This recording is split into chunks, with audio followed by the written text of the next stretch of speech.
everybody. Welcome to our episode of Fantasy Disc Golf here on Disc Golf Answer Man.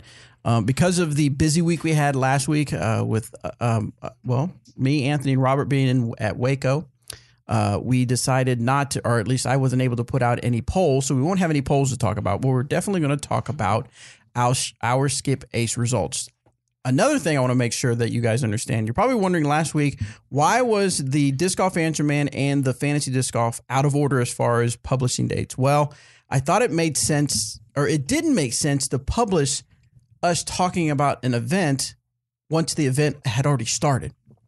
So I thought as long as we put it out at least a day ahead, it would make more sense for us to talk about who we think is going to do well. So you're listening, at least you're able to listen to it right before the event.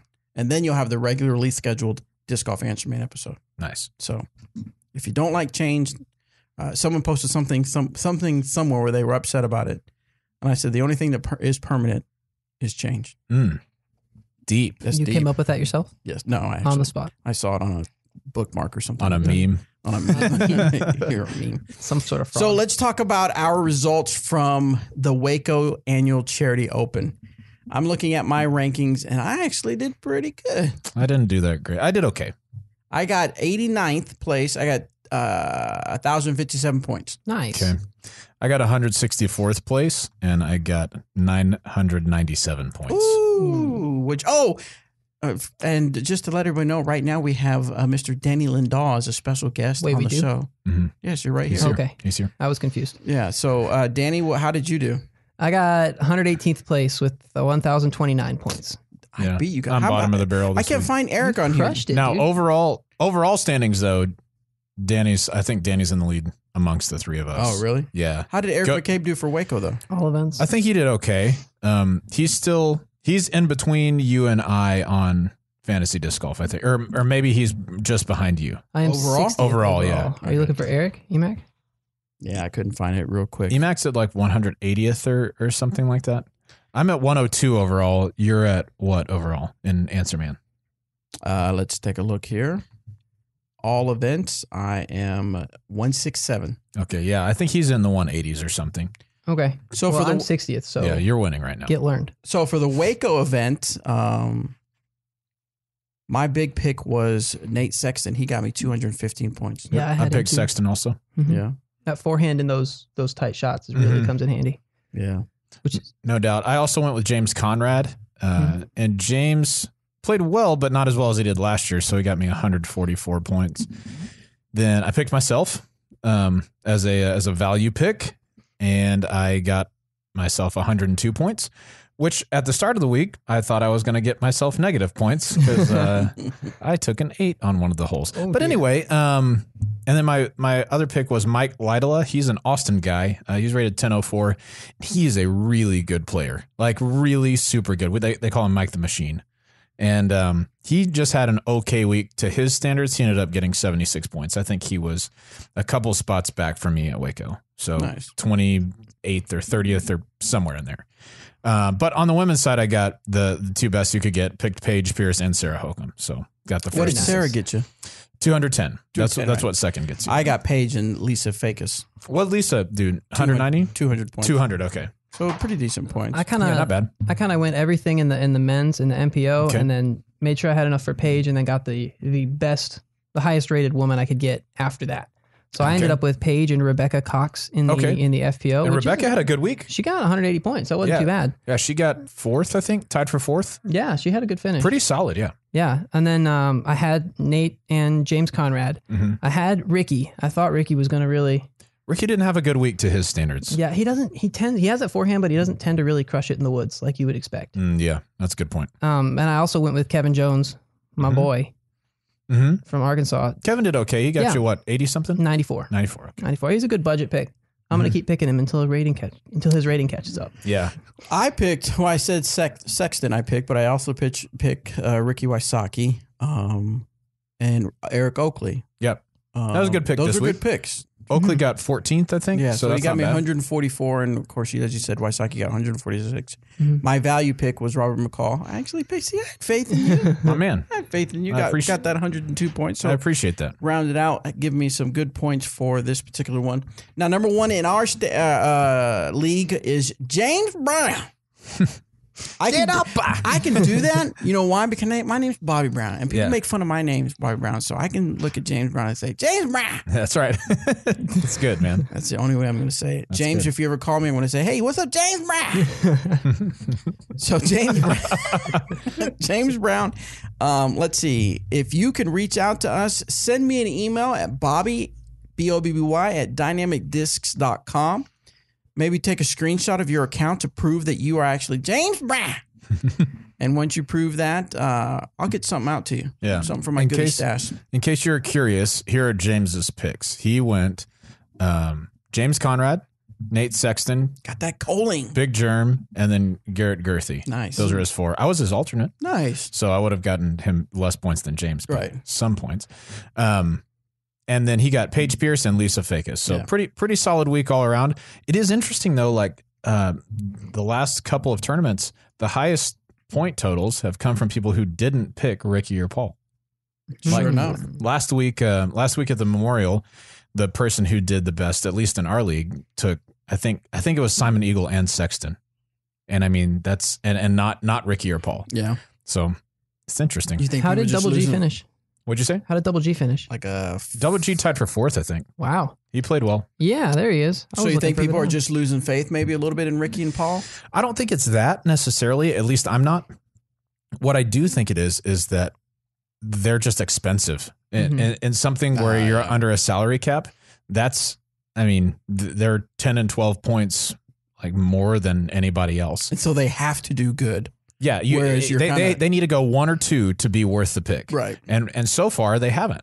And so I think people are catching like, well, I could pick someone who gets third and still get really good points and still have an opportunity to get people who go, fourth, fifth, sixth, maybe get a Big Germ on a course like the Beast who goes out and wins. And you're spending, Germ's like 1028 or something like that. Obviously a fantastic player, just not rated as high as the other guys. So 1022, yeah. 1022. That's a little bit Very lower than I close. thought. He is very, very good though. Very good. He's had a rough couple of events, but Excellent. he's on the upswing. Yeah. The overall standings for Disc Golf Answerman League is still Kevin Guion is in the lead, but only in the lead by 18 points. I believe so. That's good points. math. Yeah, that's quick. Are we sure that's how you say his name? Nope. Okay. I don't know. I didn't know if you'd reached out to him because I would have said Gillen if I was looking at it. Well, you are. But I'm uncivilized. Yes, you are. Very civilized. uncultured. Guion. Yeah. It may be Gillen, and they may now people will go on Facebook and chastise me. How do you say the name underneath that? Miko Taitinen. Yeah, that's pretty good. Mm-hmm. I think that's how I would have said that. That's who's about 18 points out, and so Kevin, better keep making those good picks. Do your thing, buddy. Do your thing. Cool. All right. So next one up on Skip Ace is the Open at Flat Creek. Flat Creek. And that's played in Marble Falls, Texas. And I will be honest with you, I am not one iota familiar. Marble Falls is like 45 minutes to an hour outside of Austin. Okay.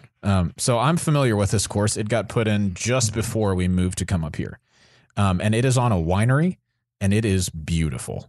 I looked at the Facebook page, and they have super maps, cool place to play. Do you get to drink wine while you're playing? I mean, you can. Okay. Not during the tournament round. Oh, though. I see. Sorry, dude. But yeah, I mean, they've got a restaurant there. It's just vineyards and things like it's truly beautiful. And honestly, the disc golf course is really good too. I'm pretty sure it's a Hauck design. And there are several different types of holes out there. Some more wide open, but there's some that are fairly tightly wooded. And I just think it's a really good mix of holes, a good mix of distances. It's a really well-rounded course. And as far as I know, the course record is like a 52 or 51 or something like that. Yeah, it was a really fun place to play. I got to play out there maybe 5 times before we moved. Is there shots where you're like throwing over the grapes, I guess. And most of the time that you play outside of those, Okay. obviously they don't want to mess with any of that stuff. There is like a little pond that you play around on holes 18. No. 18. 17, 18 play near that. 16 plays near that. Hole 2 plays. No, hole 3 plays over part of a different pond. And so, yeah, there's just plenty of places to get in trouble out there. But more than anything else, it's just find yourself in good spots, and then and you'll be able to score out So there. like par 4s and par 5s. Mhm. Is it more open or more wooded? It's predominantly more open, Okay. but I'd say decent bit of wooded here and there. Okay. So super cool place to play. From the map, it looks like some of the baskets are really close to the grapevines, but I'm assuming in real life they're not that close. I can't think of one that's inside. Like if someone 30 or shanks it or 40 something, feet. are they? No, I don't think it's.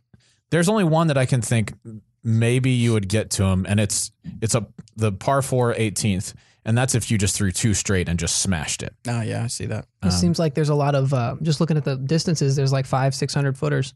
Are they reachable for people? Like Yes, okay, yes. so big arms. Not deuceable. No, but the. Well, I guess it's hole 10 is a par 5 is what they call it. 770 feet according to the map. And I've really gotten close to having a look at eagle there. So I think we will see some eagles there, but the tee shot is really demanding if you want an eagle, like a low ceiling screamer that gets out into this open field.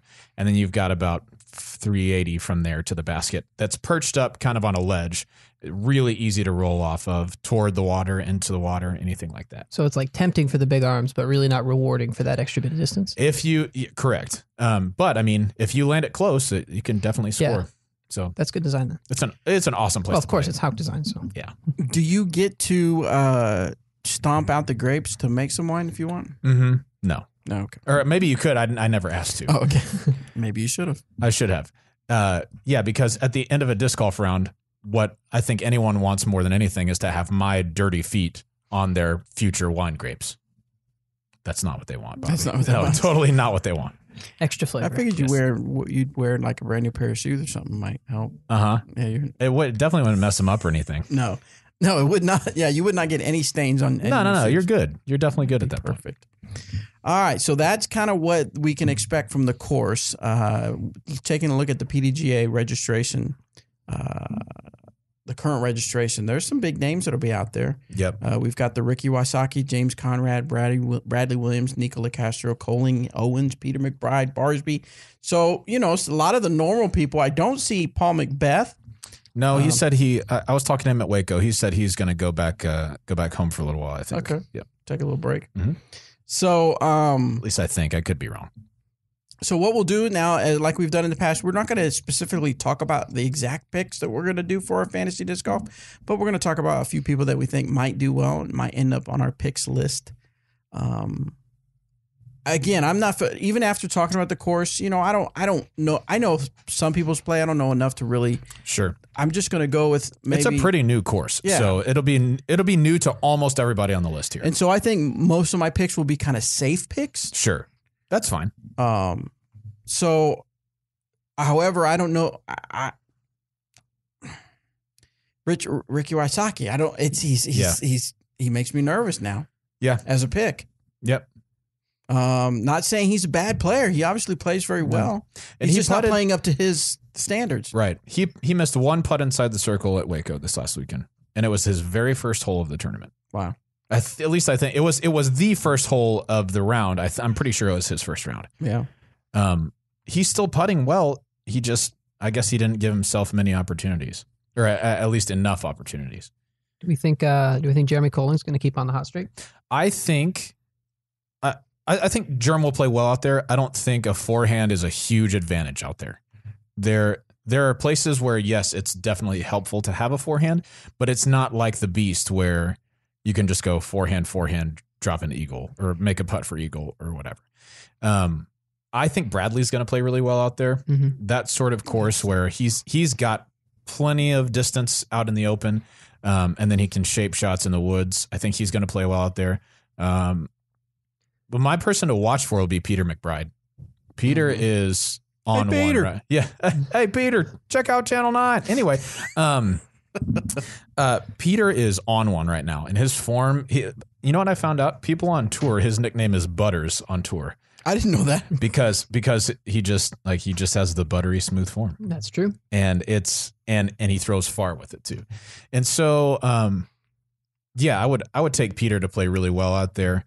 Wide open shots he's good at. Technical holes he's good at shaping. He's putting really well. He's switched to Mercies. He started out with daggers with us, and he switched to Mercies, and he's been playing really, really well. What's he throwing for a driving putter? Sarek, he drives putters really well. Yeah, Oh yeah. He ended up having the hot round, the third round at WACO. Wow. He shot a 13. Dang. 13. I'm pretty sure it was just 13 birdies, 5 pars. Pretty sick. That's pretty nasty. So, yeah. I captured one sweet. I had to been. Oh yeah, for sure. Course hole 1. Yeah. How far do you think that would? I mean, probably 80. Yeah, at least. I was thinking 80. Yeah. I was talking to Peter about that afterwards, and he said he was on a birdie streak, and he was just like, I just willed it in. Like, I wasn't willing to let that birdie streak go. And so he just jams this 80-footer. And like stand still, didn't jump it or anything. Just kind of floated it in there real casually. Look forward to seeing it in a future promo or some kind of video. It was really nice. Yeah, it was good. It was real good. So yeah, I'll take Peter as one to watch for this week, and I've got one other to watch for, but I'll let one of you guys go first. So Peter's actually one of my picks I put in there, and I went along with Bradley Williams as well, just from looking at the course. I think James Conrad will do really well. Someone who I don't want to call him a dark horse, but every now and then will pop up in a top 5, 8 in a tournament that I think is going to do well is Greg Barsby. Yep, he could definitely play well out there if he's rolling well for sure. Yeah. What do you think? What do you think, Danny? I got to pick Kevin Jones again. Yep, he just places drivers really, really well. Sounds like you need to throw far a lot, and he's very good at that. I would say. Yes, he's definitely good at that. Like he's good at all things, but he's really good at that. Just throwing super far. It's been like. You hear stories, you play in a hole with somebody who's played with Kevin before, and they're like, yeah, last time I was here, Kevin threw a rock over all of those trees and just parked it. This was years ago back when he was throwing rocks, but it was like, yeah, and everybody just believed you. It was like 450 foot hole. You'd believe you throw it that far. Right. Well, like the Memorial this year, I played with Kevin in Des Moines last year, and there just weren't that many open holes on the course we were playing where you could really open up and show off your distance. But at the Memorial, I believe I was following Eric Oakley the first round, and Kevin was on the card behind him. And it was hole 8. The one, it's a par 4 that plays down to the peninsula, and you really just want to land at the top of the hill. And if you get past the top of the hill, like you've done really well. And Kevin was at like the bottom of the hill. I mean, just so far, like easy putter pitch up for like a 3. Demoralizing. And on a hyzer, no flex or anything, just pure smash. So yeah, he's pretty good. It's like you throw your shot, you think I got it down there pretty good, and then he outdrives it by 100 feet. It's honestly kind of rude. That's yes, but that's real. Like that actually happened.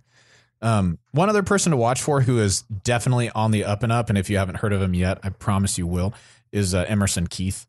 Emerson's a DFW golfer. He's a pretty small individual. There was a really funny picture that was taken at WACO Annual Charity Open. He wheeled over a Delta cart and stood on top of that and was just barely taller than Big Germ standing on top of a Delta cart.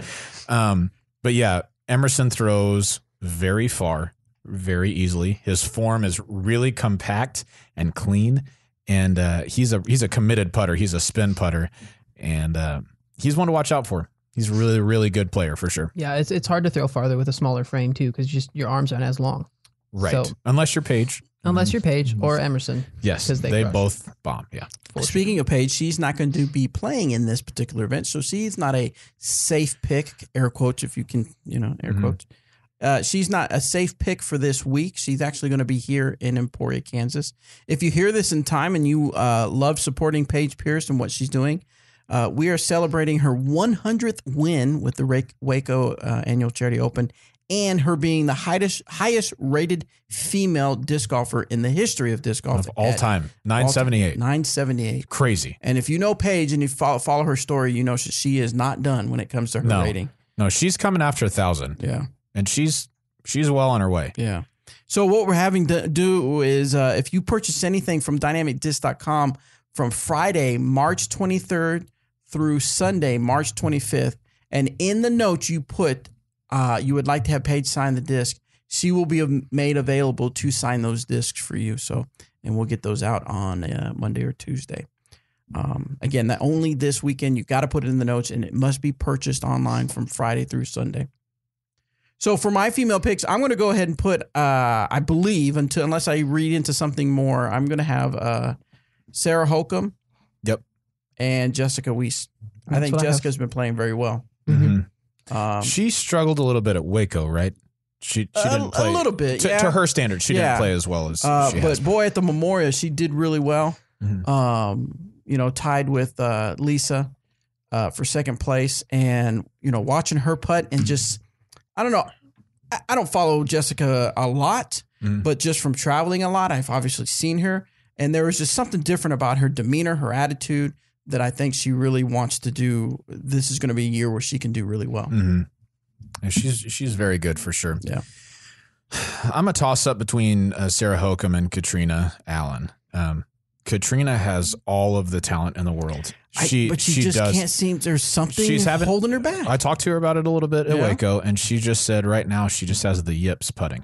Mm-hmm. So anything from 12 to 20, she feels like she has a hard. Or wait, maybe it was a different distance.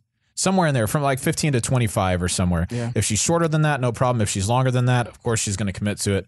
But yeah, in that kind of middle distance, she has a really hard time focusing in on those right now. And those are the putts you usually have as comebackers after missing one too. Mm-hmm. That's a common distance to be at. Definitely. So, and it's unfortunate because like she is a champion in our sport. I mean, obviously, a world champ and a fantastic player, and she's starting to get her distance back. She worked out a lot over the off season, and it was interesting talking to her about it because I wouldn't have thought about this because I haven't spent a lot of time during the off season doing a whole lot of like intense weight training.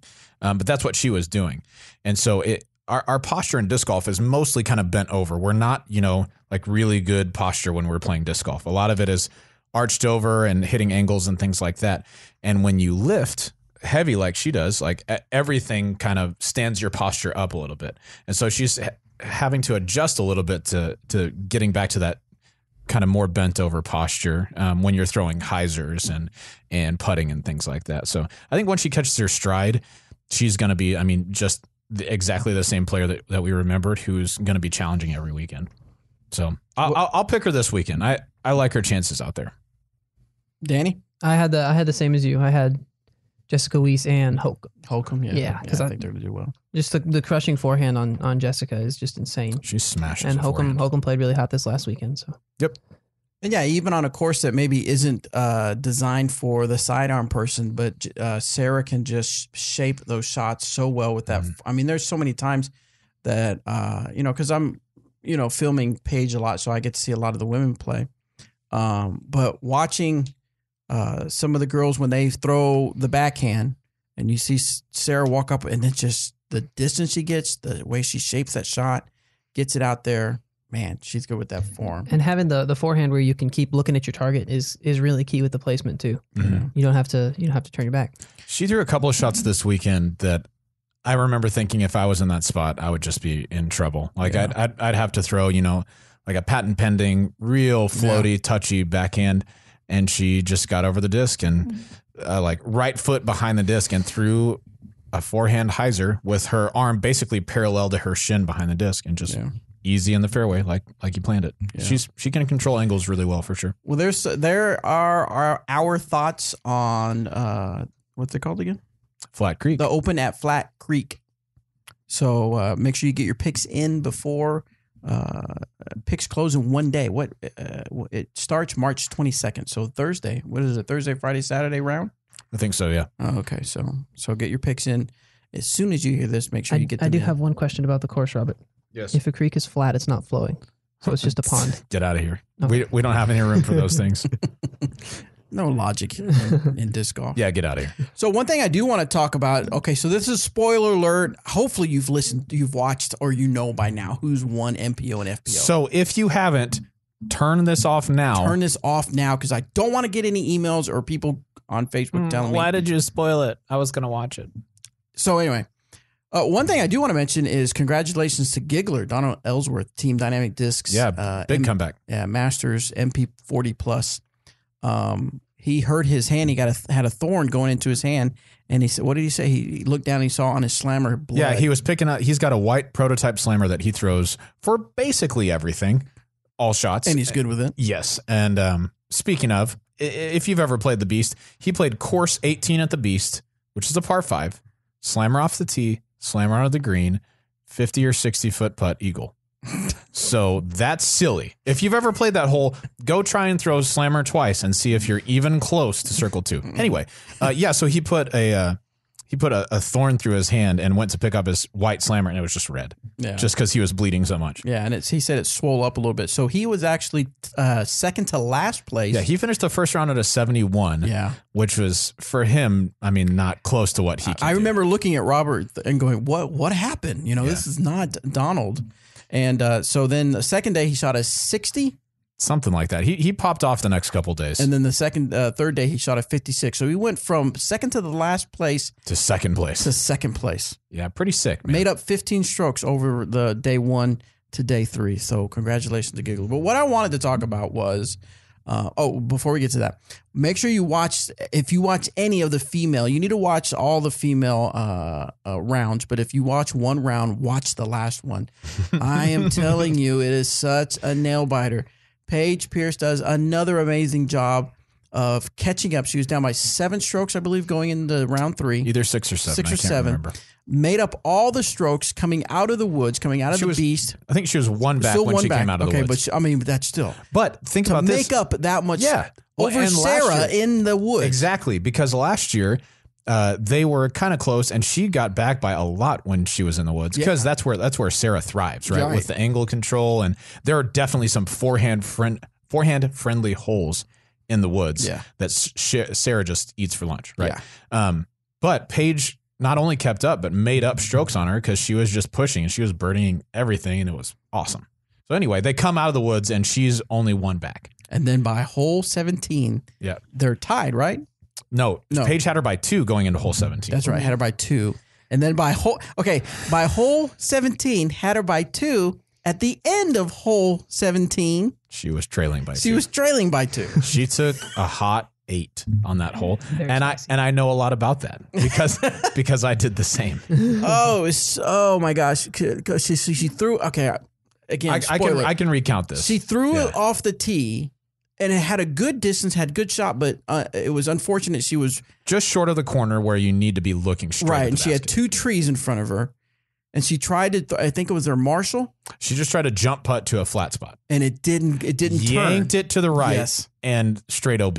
Okay, so whatever. You can still get a 5 from there. She walked away, walked right by me. Well, she was like, when she is in that zone, she tends to walk away from the crowd and kind of gather herself. Collect herself, And she walked by. Now, she wasn't saying it to me, but she kind of said it under her breath. She was like, that has to be the worst shot I could have thrown this entire round, something to that effect. And I just felt you could just feel it. And that's accurate. Yes. Like you just can't do that because she's laying up, like she's playing safe, but it just pulled to the right and OB on the right side. So even then she doesn't have a clear shot at the green again. Yeah. So she goes to throw forehand and doesn't get it, but to like 60. And to her credit, it's a really scary shot from there because there's water all on the left side of the basket. In order to reach, you need to throw a forehand out over the water that swings back. Was it windy? It was, yeah. Not as windy as the first day by any means, but probably 10 to 15. Okay. Like some wind to speak of, at least when we played it. I wasn't standing there when she played it. And then from there, ran that putt and went a little too far past it. Yeah. Ran that a little too far past it. Missed that. 8. She was at 8. Yeah. And Sarah got a 4. Because if you have a good forehand on that hole, you can eat that hole for lunch. Yeah. Or at least guarantee a par just by throwing forehand hyzer, pitch up, 4. In one hole, she went from 2 strokes in the lead to 2 strokes behind. Yep. Pretty rough. If you want to know exactly how it, and now obviously we know the outcome, we're excited for Paige and her win, but if you want to see how all that played out, I suggest you find either disc golf guy or he's going to put it on Disc Golf Pro Tour. I'm not sure, but the full round coverage, and you need to watch how that plays out on the last hole because it is incredible. I actually didn't know the narrative. All I saw was the scores on the UDisc. Yep. I was like, yeah, you need to watch it. It was crazy. Yeah. And like that hole 17, tournament 17 can definitely bite you. Like it can definitely bite you by just going out of bounds because there's OB on both sides all the way down the fairway, and then it doglegs 90 degrees right, and then there's more OB on both sides. Yeah. So it's a scary hole, but yeah. Paige had to pull out some heroics on 18 to bring it back.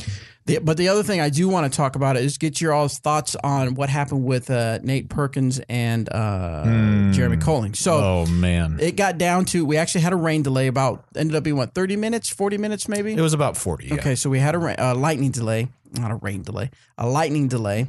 So that had everybody cool down. A few people were a little upset because, of course, they were in the zone and stuff like that. But once we started playing again, it was at hole 17. They hadn't thrown yet.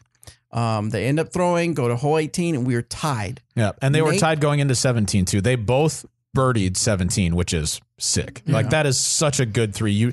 Unless you've played there, you don't understand how good a three that is. So they go to hole 18, they tie up. Everybody's like, whoa, playoff, blah, blah, blah. So they go over to regular course hole 3. Hole 3. But tournament hole is like 15 or something. The reason we're talking like that is they start the course not on regular hole 1 so that it can be more spectator friendly on the back part of the course. And so this particular hole, it seems to be for lefties. Well, maybe not for lefties, but forehand people. Their shot is to throw over a road and to skip off the road back into inbounds on the green. Yeah, or just play a big hyzer. Either way. Yeah. You could play it safer than both of them did. But yeah, if you want to get a lot of distance, playing it over the road is the play. Is it par 4 or par 3? It's a par 4. It's a reachable par 4. Is it the one with that metal fence? Yes. Okay. Yeah. Yeah. So Nate throws his sidearm and throws into the crowd. Yeah. Now, to his credit, it's the disc that he threw off of hole 17's tee, and it's very, very overstable. So I know, like, yes, he probably rolled his wrist a little bit. Sure. But there's a decent chance it was tracking back. Sure. If it gets a road skip, it probably makes it back in bounds. So here's my thing, though, here's the thing. Now, of course, this is just... He throws it into the crowd and it hits somebody. Right, but this is the world of if, I understand. Right. But had the crowd not been there, do you think it would have skipped back in? I do, yeah. I do. Knowing the disc that he threw, at least how overstable it was, as long as it beat that curb, I think it skips back in bounds. So to you as a player... I don't know what I would have done. Get upset that crowd control could I don't know that. Okay, I'm just putting the some of the sentiment I heard. This is a good question because one could say, well, the crowd was off the street; they were on the sidewalk. But could they have controlled the crowd even more, knowing that that's a shot that some people do? Because had that made it, they probably would have pushed. Yeah, I think they probably would have both gotten threes. Yeah. If it was me as a player, I probably would have asked them to move back more. You think? I think so, but I play the hole so differently than they do because they both have power forehands. I have a fine forehand, but I'd rather just throw a backhand and just throw it straight.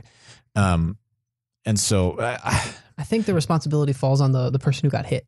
You need to be paying attention. You need to be ready to get But it was just, no. Here's the thing is it was a row of people. It was like a... They were shoulder to shoulder to shoulder. And once the disc started coming that way, people started clearing out, but she just couldn't get out of the way in time and it hit her in the back. Yeah, there's no fault of the crowd.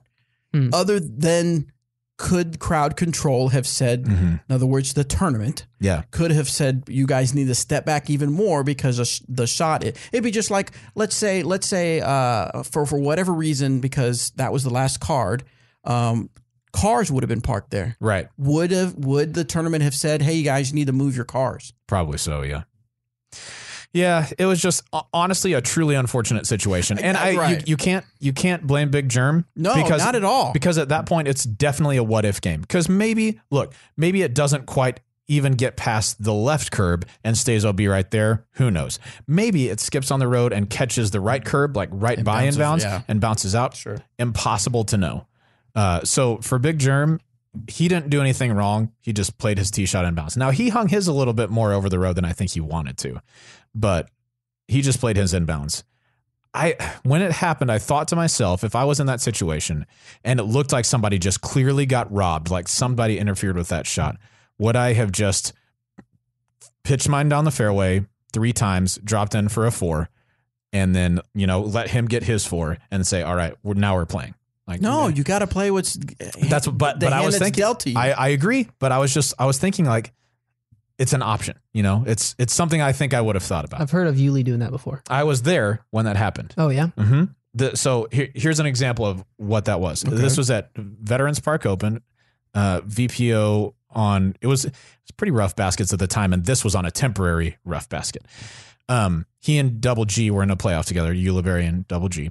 And Double G made a good putt. I mean, no chains, bottom of the basket, perfect. And it slid from, it hit the bottom and slid around and came out. Like it was in the basket and came out. And Ulibarri looked over like, well, what the heck, man? Like it was a deficiency of the basket that kept that putt from staying in. So Ulibarri pitched his putter under the basket from like 15 or 20, just pitched it up. They both dropped in. There was huge round of applause. And then they went on to the next hole. It's like, all right, we're even. Wow. It was, yeah. I don't know. I mean, I see why he did that, but I don't think I would have done that in the same situation. Right. I understand that. And I don't think there's a right answer to that situation. Yeah. I don't think if you play it as like you just take the favorable bounce, I don't think that's wrong. If you lay up and say, now we can really play fair, I don't think that's wrong either. I can see though, because Yuli's super competitive from what I've heard. I've never met the guy, but he is, yes. So I can see the wanting to have beaten him fair and square. Yeah. And Yuli ended up losing the tournament. Yeah. Mm-hmm. I can totally understand where he's coming from, but also I would rather just win. Right. Well, and I think back to like, yes, that's the shot that caused this to happen now, but how many other shots during the round, like maybe he got spit out, 4 holes earlier. Is that enough for me to say, oh, I need to lay up so that it can be square? You know what I mean? It's just right. You don't. It's a big game of what ifs because it does come down to that final hole, but then again, it doesn't because you got there because of the performance you did.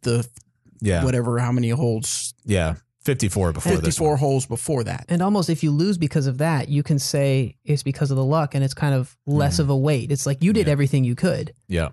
So there's not as much of a. Oh crap! I lost the tournament. Weight on your shoulders. I don't know. It was just an interesting situation. It's tough to see it end like that because they both played so well all week. Germ actually got off to a slow start that round and eagled both of the par 5s on the back. Which people argue whether they're par 4s or 5s, but until you've stood over 15's tee shot and thrown it, you just can't tell me it's not a par 5. It is a really difficult tee shot to put it in the garden where you can get up and down for a 3.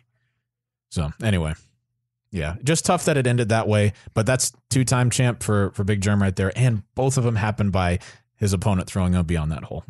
Oh, I didn't remember that. James is through. James Conrad. Yeah. James went big time. I mean, smash, and it just barely skipped off. Now his was inbounds most of the way, so he had a long putt for 3. Yeah. Because Nate threw forehand, his was over out of bounds a lot earlier. So he would have had to throw a fantastic shot to get a 4. And he had a look at 4, but didn't make it. Yeah. Well, congratulations to German, though. So, cool. So anyway, I just wanted to discuss that. I thought that was interesting how it went down. If you're not sure even what we're talking about, make sure you watch that coverage from Jomez. Some amazing coverage going on there. I need to watch that. Watch that final round. That's good. Watch how it goes down. Yeah.